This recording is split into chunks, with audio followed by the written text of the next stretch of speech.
bismillah corona ga day ma ngay bëgg a ëppal na kay termine yéene kaa ne lu tolloo téeméer ak ñaar fukk ci ay doomu aadama de la dal démb allahu akbar te loolee nag ragal lu na lool la solo yéene kaa ne dëgg la dama ne la kaay kay ni ñuy yégee nii waaw looloo tax nag ba président Macky Sall day nee na danañu jël nag ay mesures yu bees sursaane ñaari doomu aadama ñoo dee inna lillahi wa inna ilayhi rajiun dama ne léegi ñetti téeméer ak juróom fukk ak ñaar daal danañuy faatu kon ci corona gi lée ñaar fukk ak ñett day ña nga sowetaas téeméer ak ñaar fukk yoo xam ne day moo leen dal démb laas ne moom président Macky Sall day daal dinay sàkku nag centre de traitement yi lée nañ leen ko ubbiwaat le quotidien yéene kaa ne Antoine Diome day waaw nee na waykat yeeg fecckat yi lée li ngeen bëgg du ma ko def déedéet mar di taali waaw ministre de l'intérieur boobee nee na arrêté bi nga xam ne maanaam moom la bindoon de daal di tere kon ndaje du ca dellu ginnaaw de loolu nga xam ne moom moo xañ artistes yi lée ñu yënga-yëngal rawatina nag ci njeextalu at bi nga xam ne mooy seenu traite 31 décembre rek waaw Antoine de nee na leen déedéet sursaane waaye koppar gi nga xam ne moom lañ jaglelee woon wàllum corona gi ñoom waykat yooyee culturel yi ak presse bi waaw ñaari milliards ñoo ni may dama ne la ñaari milliards réer nañ ca ar di Italie te pourtant ministre Abdoulaye Daouda Diallo day daal dinay dëggal ci budget 2021 bi lée ne dépensé ne 1 milliard 65 millions wuñ jaglelee SODAV ak 900 millions taskatu xabaar yi la ko jàppale ak culture urbaine bi waaye daasu ministère culture ak communication de weddina Abdoulaye Daouda Diallo nee na du 1 milliard 65 millions problème yaa ngay tàmbali nag Ali Bathily di DG SODAV nee na milliard bi nga xam ne moom la ñu jot day du subvention de te reliquat bi di 532 millions delloo nañu ko te ministère culture parce que moom moo ñu ko laaj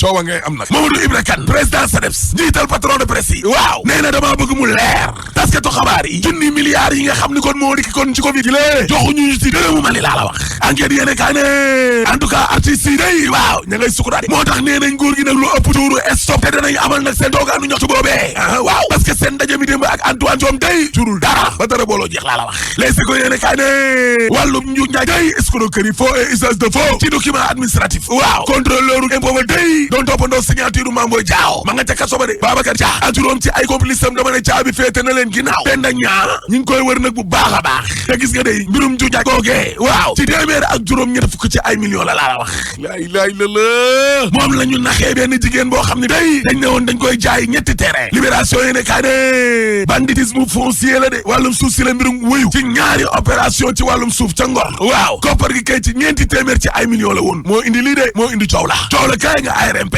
24 heures yéene kaa ne rapport ba day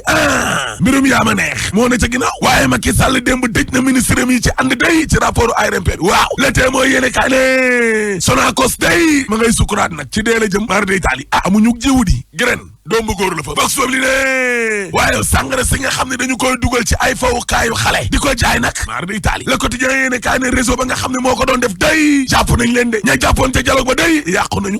dialogue ba yàqu na réew mi quotidien ne Famara Ibrahima Sagna day ak ñamoo àndal waaw gars yi faale wuñu leen sax ñoom daal ndekete la ñuy dialogue national yëpp gaa ñaa ngay def ay tractation ca suuf way samba waaw l'observateur ne dama ne la benn commission politique bi rek moo joxe kon rapport am laa la wax mu def ñaar ci ay commission Famara Ibrahima Sagna mujj tekki ndoom ma tànkam ndax dégg naa mbir ma dafa amul budget amuñu xaalis waaye démission boobee day kenn mënu koo dëggal laa la wax critique yéene kaa ne mbaadu lañ leen santoon mission bu bon ba dañoo wàccoog moom ñoom Macky Sall kat dialogue politique bi lañ bëgg a taafantaloo ngir daganal seen mburoog soow bii moo taxit Famara Ibrahima Sagna mujj naa gedd waaye mbaa médiateur de la République mi la du gedd maar day taali maître Aline Badara Cissé day ci l'Observateur waaw nee na gis nga médiature gii amul matériel bu ñu doxee médiateur de la République amul oto véhicule de fonction waaye man nag Aline Badara Cissé liñ ma sas rëy gim rëy moo tax du ma saxat du ma onk du ma jooy du ma fi ne fu ne ma dem fay wax te man nag dama dul ku ñuy menacé cay APR les ko yéene kaa ne en tout cas Khalifa Babacar Sall day waaw instant bii day moo ngëpp opposition bi de maa la ko parce que ginnaaw kii di Ousmane Sonko Momar Souran daje ak ñoom Abdoul Mbaye de waa CRD Khalifa Sall day daje ne rek ak Mamadou Diop Decroix source ané daje ne tamit ak Habib Sy Khalifa Sall daje ne tamit ak Aïda Mbodj tribune yéene kaa ne opposition bi day da ngeen di ànd rek wala ngeen bu dee nag ñoom bu roog soow ña nga fee waaw opposition bi tamit takku nañ de muy Ousmane Sonko Bougane Gueye Dany Khalifa Ababacar Sall Abdoul Mbaye Mamadou Lamine Diallo Thierno Alassane Sall Hamidou Dème Barthélémy Dias Papa Diop ak ñeneen Thierno Alassane Sall ci 24 heures waaw nee na Macky Sall dafa lajj daa échoué na organiser élection yi laa la wax te mbir mi leer li leer ba leer sur quotidien nee na tey gis ci suuf Macky Sall mi la ci Ndakaaru Ndiaye jël joo Serigne Thiam enseignant la chercheur ca UCAD waaw nee na ca caisse d'avance ba ca jëlee fi ville de Dakar ngir fal fi nag ab maire wala ab délégation spéciale xam nga ñàkk ab capital mooy daanaka rek ñàkk ab légitimité locale. Omar Faye ci évidence Sénégal day ne ville yi nga xam ne moom lañ ci bëgg a jëlee ni lée du fi dal de Omar Faye ne dama ne mobiliser ñaari millions ci ay doomu aadama ca place de l'Obélisque ngir jàkkaarloo nguuru Macky Sall gii laa la wax rek direct news en tout cas dindi fi ville bi day waaw aj élection yi ajaat ko jàpp constitution bi lée di ko soppeeku waat rek di soppi rek constitution bi caxat-caxatee kon démocratie bi ñaar fukki atu yàlla yi dee ni ñu caxat-caxatee démocratie Sénégal bi ñaaw na parce que nag xoolal ma ginnaaw téeméer ak juróom-ñett fukki at ak ñaar la ville de Dakar am waaw mais Dakar mënuñu koo xañ ab maire bu ñu sukkandikoo ci Abdoulaye Matar Diop dëgg la Birahim Seck Forum Civil day ne Macky Sall daal li ñuy xaar ci moom mooy mu wax élection locale yi kañ la ci 2021 bi te gis nga nag dindi fi ville de Dakar est-ce que ay mbirum politique kon amul ci suuf parce que ñëpp xam nañ ne Ndakaaru Ndiaye Jël Diop de jege ñaale Khalifa Sall kon moom moo ko yor et puis sax élection locale yi kañ la looloo jar a laaj yéeni kaay Pape Jogoy Faye bi ne ngir téye nag li ñu jot a am ci wàllum démocratie day gis nga Macky Sall waaw war te def lu gën a yées li fi Abdou Diouf bàyyi ak Abdoulaye Wade looloy dëgg de Dakar Times yemale mandat yi day mbaa du troisième mandat mënta ne de parce que loolee nag boo gisee dirigeant africain yi day loolee la ñu jukkee léegi laa la wax ab troisième mandat waaw pour Macky Sall bi la jàppal ne ab menace la ngir jàmmi réew mi la waaye tamit muy intérêt moom Macky Sall moomu mooy mu joxe dëkk bi nga xam ne lu ne la ko réew mi jox waaye di laajaat beneen mandat 2024 loolu du cërëm yéen kaay mu daan bi ne yéen xanaa xamoo leen ne conseil constitutionnel waaw daal dinay dëggal valider troisième mandat wu Macky Sall depuis 2016 ñemewu ko de ndax ba ko Macky Sall wooyee di ko laaj ndax ma wàññi sama juróom-ñaari at yi def ko juróom conseil constitutionnel ba mu koy tont te la xamal Macky Sall ne ko ñaari mandat bu juróom-ñaari at ba bokku ca loolu waa conseil constitutionnel laa ni ñemewuñ ko waaye nag ak luñ ko def nañ jàpp ne pétrole bi moom nit ñi mënuñu koo fàtte moo parce que suul gaz du ko tere xeeñ te troisième mandat dañ ko fiy tere rek boo paree ma ne la ala benn commerçant bu jàpp nañu ko ni ki démb ndax da doon jaay xeetu foowukaayu xale boo xam ni dafa am nekk te yow alcool ci biir mi sàngara dañoo def ay analyse yu laboratoire mooy li ko confirmer xale bi bu ndox meme bu yeggee ci moom mën naa sax nelaw moom kay bu yemee ci nelaw sax na sant yàlla ndax leneen mun na caa am boole ci kat commerçant ba foowukaay yooyu muy jaay daa awul ci circuit normal muy yoonu normal bi nga xam ni ci le produit yi ñuy importé war a jaar ngir mën dugg fii ci Sénégal loolee mooy li tax nag képp koo xam ni impliqué wu nga ci boobu la njëndakum jaay des na la présenté ci parquet bi ginnaaw bu ñu la tegee loxo. commerçant yi nekk ci département bu Podor dañoo tëj seen ay boutique ay waxtu amal toogaanu ñaxtu li ko sabab mooy chef service départemental du commerce ba fa nekk moo leen lëjal saa su ne di leen noggatoo ko jaay doole fépp fu ñu doon faye ab alamande ci téeméeri dërëm yóbbu na ko ci fanweeri junni loolee nag doy na waar boo ko deful mu yóbbu la ci tribunaux yi mooy li tax nag waa Podor ni waaja na fa bàyyeekoo ci ni mu gën a gaawee Omar Sellou moo yor seen kàddu ñu déglu ko. yàlla def ñu natt ñu ngi ci commerce depuis bu ñu juddoo ba léegi daanaka ci la ñuy yëngatu waaye jamono ji yàlla natt nañ benn femme boo xam ne contrôle économique boo xam ne xaw ma contrôle économique la xaw ma arnaqueur la ndax contrôle économique nag moo bu la contrôlé nga wàcc ci yoon di lay taxe mu taxe la taxe yi nga xam ne moo méngoog lim la jàppee waaye boo jàppee ni téeméer franc nga taxe ko taxe 50 000 loolu pour sabotage la dem nañ ba ci préfet fi ñu toll nii dañoo sës fugg dee wexu dañoo sës moo tax lii ñu ñëw dem nañ ba préfet def délégation boo xam ne suñu mag yi yëpp dañ nañ ba foofu nu mu changé léegi bu ñëwee xam ne yow naroo ko woyofal tuuti bu la jàppee téeméer dërëm bu la ko jàppee reçu bu 50 000 la lay bindal boo xam ne lu mu la jàppee ñun daanaka jaayu ñu foro jaayu ñu contrefaçon poobar boo xam ne da nga koo jëlee ci saak amal ko facture nga jëlee ko ci saak def ko ci benn saak mu ne la yow waroo ko def fii nga ko war a def ngeen dis ko ñaar mu ne la dem la bind convocation nga tëj sa boutique dem ba Podor bàyyi sa yitte sa njaboot sa yëpp dem ba Podor mu ne la maa ngi Dakar demal ba suba wala gannaaw suba nga ñëwaat mënoo ko dawal sans carte grise léegi luñ bëgg mooy nguur gi atte ñu ko ci kii moom mënuñoo liggéey ak moom kii moom nga noonee loolee mooy situation commerce ba nekk fa fee ci diwaanu Podor ubbi nañu suñu micro nag ki nga xam ne moo jiite service départemental bu commerce ngir bu bëggee indi ay précision ci wàllu boobee ajuma bii ñu dëgmal ñi nga xam ni mooy union des routiers du Sénégal ak intersyndicale du secteur des transports routiers daañu amal benn grève liñ ci jublu mooy dénoncer tracasserie policière maanaam ni leen policiers yi sonale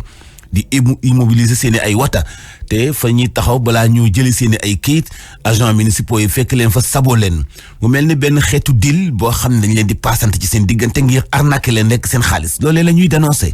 bu ñu sukkandikoo ci kenn ci kilifay syndicat bi Diallo Niang nañ ko déglu. muy tracasserie routière mu ñuy bëgg a rey Sénégal gis ngeen ko ñaata faux gendarme lañ fi jàpp ñaata faux douanier ñaata faux police est-ce que da ngeen fee gis faux sapeur lan la parce que wutukaayu xaalis bi moo gaaw ñu dem ba ñoom seen bopp ñuy rayante gendarmerie police dégg ngeen ñu rayante Touba ndax lan maa fi war a monté chaque jour nga gis police ak police rayante ndax lan fii waroo fee monté maa fi war a monté ma ne bu fekkoon réew mi tax du leen jalal rayante seen bopp a tax. président Sall xam na lépp bi muy laaj réew mi moom moo taxawoon ne chauffeur yaa ngi bëgg a dee 200 000 la ñuy teg seen table de bord yi di ko joxe ba mu jeex police yaa ngi dem ba wàcc duñu indaale pièces kon ana pièces ya moom moo ko wax. lu tax mu toog ci réew mi bëgg koo fàtte ñëpp dem tali bi ku nekk yor sa moto foo gis nga di ko jox ma léegi nag dañoo dem ba amatuñu infraction bu ñu gis dañaa la jox ma 1000. Diallo Niang loolu nag daa metti moo tax ñu ni dañuy grève ngir kilifa yi dégg seen kàddu jàmbat yi nga xam ne ay musikat lañu ñoom itam dañu bëggoon a amal doxum toogaadu ñaxtu ni ki tey jii waaye waxtu wa ñu dugal seen demande d'autorisation daa méngoowul ak lay tax ñu am jàppandalu ko def toogaanu ñaxtu ba ca bis ba ñu ko bëggee waaye dañuy dugalaat beneen demande liñ ci jublu mooy ñaxtu ci kanamu kilifa yi yëgal leen ni ñun ñoo ngi bëgg a dee décembre daanaka mu ëpp solo ci ñun te la tukkee ci seen waxtaan ak ministre de l'intérieur ni ki démb du tus dëpp wuñ ci kàddu ngir mën a def manifestation Covid 19 moo weñ seen ay loxo ba ñu génnee ci ndaje ma lii mooy kàddu yi ñu taataane ci Ngoné Ndour ministre de l'intérieur daf ñu xamal ne que ne sunu ñaxtu yëpp dégg nañ ko mais malheureusement ñoom nenan bi ñu xëyee ñun ñëpp constaté que ne cas yi dafa doublé cas grave yi yokku ba mu am ay décès te mënuñu exposer trop population yi ñu def benn compromis boo xam ne ni que ni au jour le jour ñu suivre situation bi bu amee tendance baissière automatiquement ils vont nous autoriser à travailler arrêté bi démb bi ñu signifié ne ni que ne buñ koy déposer 72 heures yi matul ndaxte ñun dañu comptabiliser woon jour de dépôt bi ak jouru marche bi ak l'interdiction de rassemblement léegi ñun dañ nekk ne la demande d'autorisation pour le sitting dañ koy redéposer comme ñun on est des légalistes pour mën a def sunu sitting bi le mercredi 23 décembre. Ngoné Ndour démb day njiitu réew bu Sénégal ci ndajem conseil des ministres wax na lu bëri ci lu jëm ci li nga xam mooy fonds social bi dafa invité gouvernement bi ñu daal di consolider li nga xam ne mooy dialogue muy ñu gën a jox farata dialogue gën ko farataal ci seen diggante ak jàngalekat yi. nga xamante ni bi doon nañu banque loxo ci fan yi di laaj seen xaalis muy seen indemnité de participation ci bac ak BFM bi mu sàkku ci ministre yi ñu def seen kéemtalaay kantan ki ngir stabilité muy ak dal am ci système éducatif bi muy ci wàllu njàng mi sàkku na itam ci enseignement supérieur muy ki yor njàng mu kawe mi mu def kéemtalaay kantanam ba ñu daal di wàccuwanteeg di fay bourse yi ca na mu jaadoo ak ca waxtu wa ñu ko soxla ñu yor ci wàllu budget bi nañ def seen kéemtalaay kantan ngir mën a sottal loo lële loolee mën na ko tënk ci communiqué bi bàyyi ko ci conseil des ministres njiitu réew mi itam wax na ci wopp ji nekk ci Sénégal ak ci àdduna bi di Covid 19 njiitu réew mi nee na nañ gën a respecter mesures barrières yi ngir kenn mën a taxaw ci damm laa fi tawat joojee mu bañ a tee yokku ci Sénégal sàkku na ci Abdoulaye Diouf Sarr mu yor lu jëm ci wàllu santé mu daal di réactiver waat maanaam yeesalaat centre de traitement yi di fi ñuy faje ñi am wopp joojële boole ci itam takkaat ndiggu ñi nekk ci ginnaawam dig njabootam ngir wàccuwanteeg ni mu gën a gaawee ci service d'urgence ak réanimation yi nekk ci hôpitaux yi. ñu dem ca diwaanu Sédhiou lu toll ci 22 ci ay jigéen ñoo faatu ci juróom-ñeenti weer te fekk dañu doon mucc tiital na bu baax ñu yor wàllu paj mi Ndeye Khady Diouf Kane nekk coordonnatrice bu santé de la reproduction foofee ci diwaanu Sédhiou dànkaafu ngir kat ñu daal di fexe xeex ak phénomène boobee nga xam ne metti na lool ñu teewlu ko ci micro Ibrahima Diallo. par rapport ci li ñuy wax ndeeteel jigéen ñi maanaam ren de janvier maanaam depuis année bi commencé bu mois de septembre am na 20 cas ak ñaar femmes yoo xam ne dañ leen a ñàkk parce que ci wàllu ëmb ak imbi donc loolu daal toog nañ aussi jàngat loolu lan moo ko waral lan moo tax ñuy ñàkk femmes yooyu te gis nañ li tax ñu leen di ñàkk lu bëri c'est parce que femmes yooyu li ko waral mooy dañuy am problème yu ñuy tuddee les hémorragies maanaam dañuy tuur deret et loolu mën na am ci ëmb bi mën na am bu ñuy wasin la mën na am également bu ñu wasinee ba pare mais également gis nañ ne femmes yi loolu ñuy wax crise également yóbbu na leen donc bañ toogee jàngat cause yooyu yëpp donc nañ ci aussi ay solution jéem a xool nan la ñuy def vraiment pour que lii yóbbu suñu jigéen ñi tey bañ leen yóbbu ñeneen ëllëg parce que loolu la ñuy ñun mooy suñu rôle mooy suñu liggéey fii ci région de Sédhiou. kaddu yu bàyyeekoo ci Ndeye Khady Diouf Kane wax na itam ci lu jëm ci fistule obstétricale nga xam ni bari na ay loraange te laaj itam pàcc mu xaw metti lool ci ndimbalal Fonds des Nations Unies dañuy jàpp na la askan wi maanaam faju donte da ngay faju di fay ndànk-ndànk ak yeneen ciy pexe yu mën nañu ko def ngir mën a taxaw jigéen ñooñee di dund wopp yu metti yooyule ñu teewlu ko ba tey Ndeye Khady Diouf Kane. fistule mooy li nga xam ne vraiment femmes yi ñu ngi ko am parce que ñun fistule obstétricale la ñuy wax ñooñu ñu ngi ko am ba ñuy ëmb si soit si wasin bi lañ ko jëlee donc ñooñu aussi ñu ngi fi di leen jéem a xool nan lañ leen di defaat pour ñu mën a jotaat vraiment seen wér-gu-yaram ci condition yi ñu ko bëggee donc recensé nañ leen bañ leen recensé également dañ leen di indi hôpital ñu xool est-ce que ñi fistule lañ amee wala duñ amee bu fekkee fistule lañ amee ñu jël leen en charge ci camp bi te duñu fay dara camp bi commencé na tey dina jeex dimanche incha allah donc képp ku ci am problème boobu rek boo ñëwee fii nii dinañ la faj. am na jigéen ñoo xam ne surtout xale yi jigéen ñi tout tànk yi ñi nga xam ne peut-être jànguñu à l'école wala dañ doon jàng ñu bàyyi pour un tel ou tel problème ñooñu aussi projet bi da leen di jël en charge di leen tàggat ci centre de formation bi di leen jàngal ay métiers ñii dañuy def ñaw. ñii dañuy nekk ay def couture ñii dañuy def létt ku ci nekk daal domaine bi nga bëgg ci lañ lay jàppale. ñu des ci diwaanu Casamance googee la ñuy des ak kuréel gi nga xamante ni bii mooy plateforme des femmes pour la paix en Casamance am nañu tiitaange lool ci li ñuy wax arme légère muy ngànnaay yooyu nga xam ni taxu ñu jox ko gëdda lool na muy circuler foofee ci diwaanu Casamance. dañ dakkal boobu le phénomène ndax ñoom seen xemmemteef mooy jàmm des ci diwaanu Casamance Abdourahmane Diallo. phénomène bi doon na lu dëggu fii ci bëtu Saalum réew mi prolifération ak circulation yu armes légères ya nekk ab tiitange gu rëy ca Casamance Ndeye Marie Thiam Diédhiou di présidente bu plateforme des femmes pour la paix en Casamance. oui am na fii parce que ñun ñu ngi ci conflit armé bu yàgg donc armes légères yi ñu ngi ci suñu biir donc armes yooyu ñu ngi ci biir kër yi. bu weesoo région bu Casamance ay junni ci ay armes ñu ngi circuler ci anam bu tegginewul ca sous région bi bu ñu sukkandikoo ci kaddu yi docteur Jean Biagui bokk ci centre d'études de défense et de sécurité. gànnaay tey fu mu nekk Afrique dafa bëri kenn mënu ko xayma parce que conflit bu nekk su jeexee fetali day des. ngir mën a dakkal bi le phénomène plateforme des femmes pour la paix en Casamance moom di wéeru ci sensibilisation bi. ñun société civile dañ ci am suñu wàll également. mooy sensibilisation ki loolu la ñu ne. ci noonee ab atelier d'échange bu ñaari fan ci wàllum circulation des armes légères ca Casamance mu ngi dajale ca Ziguinchor ay acteurs yu bëri yu jàmm ji fii ci bëtu Saalum réew mi Abdourahmane Diallo di jokkoo ak yéen ca Ziguinchor ngir Zik FM. Abdourahmane Diallo si biir xutaan seen budget mairie daaw mi ngi tolloon ci 829 millions 881 mille 869 francs CFA ci atum 2020 waaye 2021 yóbbu nañu ko ba ci benn milliard yu toftal 141 millions ak uslëf yokkute gu am solo googe ci wàllu budget ma nag lañ ci jublu bokk na ci tabax béréb bu fajukaay ba nekk ca Yeba foofu la ci wetu si biir xutaan bootu ca commune ba ay école élémentaire yu ñuy tabax ni ki itam caserne sapeur pompier ak yeneen yu sumbaale nañu koy li tax budget bi jël poids bi mu jël ren jii ñu ngi ko saxal foofee ci commune bu Sébikotane Ahmed Tidiane Seck. budget commune bi Sébikotane àgg léegi ci benn milliard ci suñu koppari réew jëlee ko nag ci 829 millions 860 mille francs daal di jàll nag ci 1 milliard 141 millions 364 mille francs CFA ci atum 2021 bi Ablaye Lo di maire bu Sébikotane. depuis 3-4 ans yi passé yëpp budget bi dafay yokk chaque année bi ñuy door di ñëw ñu ngi woon ci 300 millions maximum léegi ñu ngi ci 1 milliard 100 chaque année le municipal bi dafay def effort pour recouvrer lépp loo xam ne lii moom la ñu war a recouvrer. ay liggéey yu mag ñu daal di koy sumb ak investissement yu takku lool ci atub 2021 bi. poste de santé sapeur pompier parking bi on a clôturé cette année aussi des écoles primaires on va construire 3 ou 4 salles de classe supplémentaires. ngir gën a yokk koom bu gox-goxaan bi dakkal bépp rëcc ci wàllu ko li nga xam ne lañu doon ñàkk ci fiscalité ñii di kilifay maire bi dañoo jël dogal di seexale nag frais de bornage ak autorisation construire. léegi tabax yi dafa bari nit ñi nangu nañoo fay frais de bornage parce que buñ ko amul duñ am terrain mais kenn bëgg la fay autorisation de construction léegi nag ñu bëgg leen te fi nga xamee ne buñ ko amul duñ tabax boo amul terrain doo tabax ñu ne la pour nga am terrain léegi da ngay fay frais de bornage yi mais da ngay fay aussi autorisation de construction bi. budget ma nag lépp ci conseil ya fa teewoon dañ ko daal di wote te amul sax kenn ku ci ñàkk ànd Cheikh Ahmed Tidiane Seck Sébikotane Zik FM. Cheikh Ahmed Tidiane Senelec réceptionné nañu ki démb ci ngoon ay équipement yu ñu jagleel nee nañu construction wu centrale électrique bu bees ci diwaanu Malicounda nekk ci département bu Mbour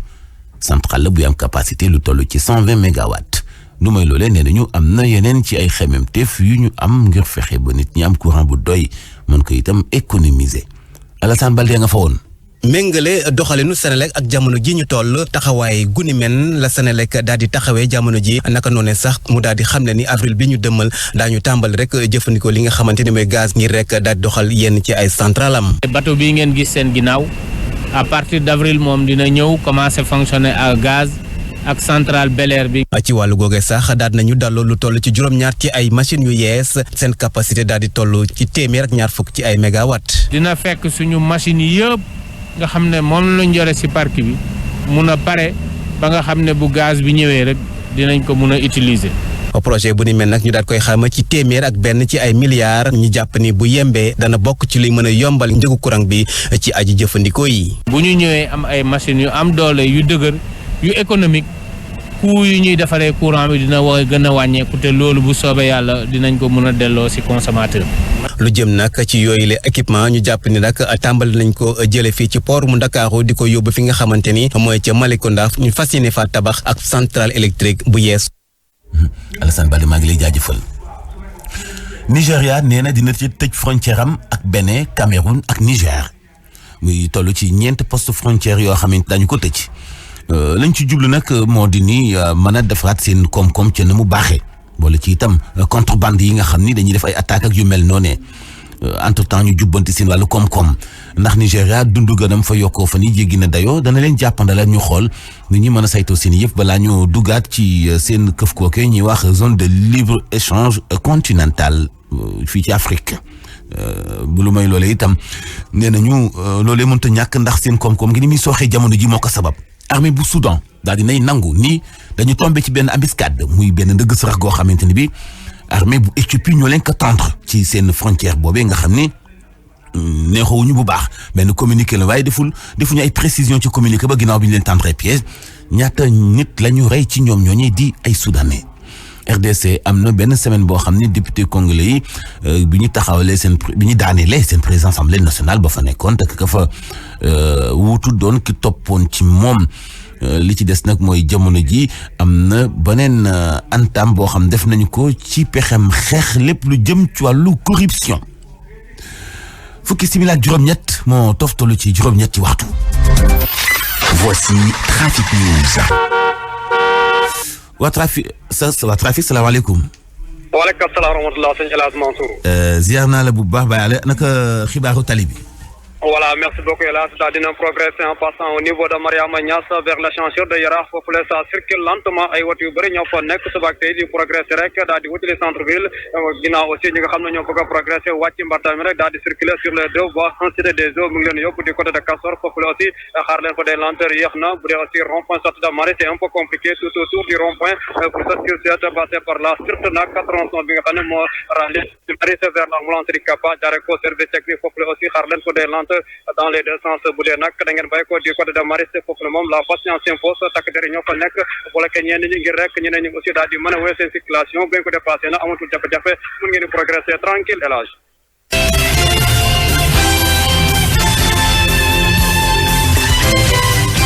Actu Sport. Sport Baye ma antu mbub lañ ci àndal salaamaaleykum Baye. aleykum salaam El Hadj Mouhamadou Mansour Diop. basket lañ koy door rek ndorteg session bu bi ñu dàq waaw ba 2 janvier. ba 2 janvier nag lañ ko dàqagum sous réserve li ki démb nag le bureau fédéral bi ñoom si seen réunion nag bu ñu doon génn ci lañ nag jël boobu la décision lépp rek nag mesure restrictive ñu mujjee jël nag jëmale wàññi teeg lu jëm ci bépp rassemblement jëm nag ci wàllum terrain de sport yi moo tax nag lii di bureau fédéral bi nag jël boobu la décision kon ñu jàpp ne nag saison bi fas yéene woon nañu ko tàmbali nit ki ñaar fukki fan ak juróom-benn ci weerum décembre gi ñu nekk waaye nag dañ ko dàq ba ñaari fan ci weerum janvier si sous réserve kon ñu jàpp ne tamit. loolu benn semaine la di. benn semaine dara mën na cee lijjantiku. en tout cas fu mu toll nii daal xaw na doy waar de. ko ci compétition yi moom boo moyul moom ak décision yi mujjee jël moom lépp nag la ñuy dàq ba tax na tamit ci wàllum basketball kon tournoi quart grand bi nga xam ne nag fas yéene nañ ko amal ci week-end bi tamit dàq nañ ko ba jimi jamono di fàttali nag ni boobu le tournoi dina nag doon dajale ci góor ñi équipe yu gën a xarañ ñeent yu ci gën a xarañ bokk na ci AS Douane Dakar Université Club Saint-Louis Basket Club ak US Ouakam ci jigéen ñi nag AS Ville bu Ndakaaru la woon Dakar Université Club Saint-Louis Basket Club ak ñi di waa ASFO. am na réew moo xam ne day bi fi coronavirus ñëwee ñoom dañu ko gaaw a gëstu daal di koy faj def seen ay butéel donte am nañu leen ko xeebal waaye ñoom day amuñu première vague amuñu deuxième vague mooy li tax ñu ngi dalal seen i compétition ni mu leen neexee mooy Madagascar tey jii sax mooy dalloo championnat d'Afrique. Madagascar tey jii nag la ñuy dalloo ñoom nag. lu jëm ci wàllu Artemisia fa jaar. Artemisia moom la ñu xeexee coronavirus. waaw tax na nag ñoom tamit tey ñu jël nag initiative ngir dalal lii di championnat d'Afrique senior jëm ci wàllum judo yi ni ki tey kon lay tàmbali ba nag ñaar fukki fan foofu ca palais des sports nekk ca Mahamassina ca Madagascar kon équipe nationale bu Sénégal nag ci wàllum góor ñi kii di Moussa Diop bokk ci moins de 60 kilos yi Serigne Asma Gaye ci moins de 66 kilos yi Saliou Ndiaye moins de 81 kilos ak Abdourahmane Diaw ci 90 kilos moins de 90 kilos ak Manick Ndiaye ci plus de 100 kilos ñoom ñoo ci nag fas yéene bokk ci boobule compétition ci wàllum jigéen ñi nag bokk na ci Anna Siga Faye moom moins de 63 kilos la Fatou Kiné Badji moins de 70 kilos ak Monica Sagna plus de 78 kilos kon ñu souhaite rek bonne chance équipe nationale bu Sénégal bu judo. ñu wax ci programme ak résultat championnat européen. ñu tàmbali ko foofu ca Premier League ca Angleterre kon tey jii nag la ñuy ndax képp lu dem si seen wàllum fukk ak ñetteelu bëccëg juróom-benn waxtu Aston Villa moo ci fas yéene dalal ñi di waa Burnley bu 20h jotee nag ci diggante Sheffield United la doon ak équipe bi di Manchester United jàppale nag ni ki démb jàpp ci fukk ak ñetteelu bëccëg bi nag Liverpool bu ñoom Sadio Mané ñoom nag ñoo daan ñii di waa Tottenham ñaax ci benn kon ñu jàpp ne waxtu wi nag ñii di waa Liverpool ñoom kese ñoo nekk comme nag ci bopp championnat bi rawee Tottenham ñetti poñ foofu ca Allemagne kon ñu jàpp ne nag niki ci samedi gi match bu rëy sax dina dox ci diggante nag Leverkusen ak ñii di waa Bayern Munich ñi nga xam ne nag ñoom waxtu wi ñoo nekk ci bopp championnat bi Leverkusen moo ko rawee gum benn poñ démb sax Leverkusen moom dafa daan ñii di waa Cologne 4-0 Bayern Munich moom daan ñii di waa Wolfsburg ñaax ci benn kon Leverkusen ñu jàpp ne moom moo nag équipe bi nga xam ne ba fii foofu ca championnat bu Allemagne amagul défaite match avancé tam ca Espagne FC Barcelone démb moom moo daan équipe bii di Real Sociedad ñaari ball ci benn kon ñu wax ne nag jamono toll ni FC Barcelone juróom benn poñ rek moo dox ci digganteem ak ñi di wax Atlético Madrid Real Sociedad ak Real bu Madrid ca Italie la ñu jëm foofu nag démb Inter moom moo daan ñii di waa Naples bu Kalidou Koulibaly benn ball ci dara waaye teewul ba tey nag ñii di waa Milan AC ñoom tamit ñoo nekk ci bopp championnat bi jàppal nag yeneen résultats yi Juve moom ak Atalanta dañoo témboo ku nekk dugal sa morom benn but Sampdoria moom moo daan ñii di waa Vérone ñaax ci benn Spezia ak Bologne ku nekk dafa dugal seen morom ñaari but Fiorentina moom ak Sassuolo ndam dikkul benn but partout la ñu def ni ki tey nag lañ ko fas yéene dar képp ci diggante AS Roma ak Torino loolu bu 19h45 jotee la doon ñu jeexalee ko ca France Paris Saint-Germain moom démb nag dafa daan ñii di waa Lorient ñaari ball ci dara kon nag ñu jàpp ne tamit match bu rëy moo koy xaar ci dimanche ci digganteem ak Lille bu nekk ci bopp championnat bu France moom Lille sax dafa daan démb ñii di waa Dijon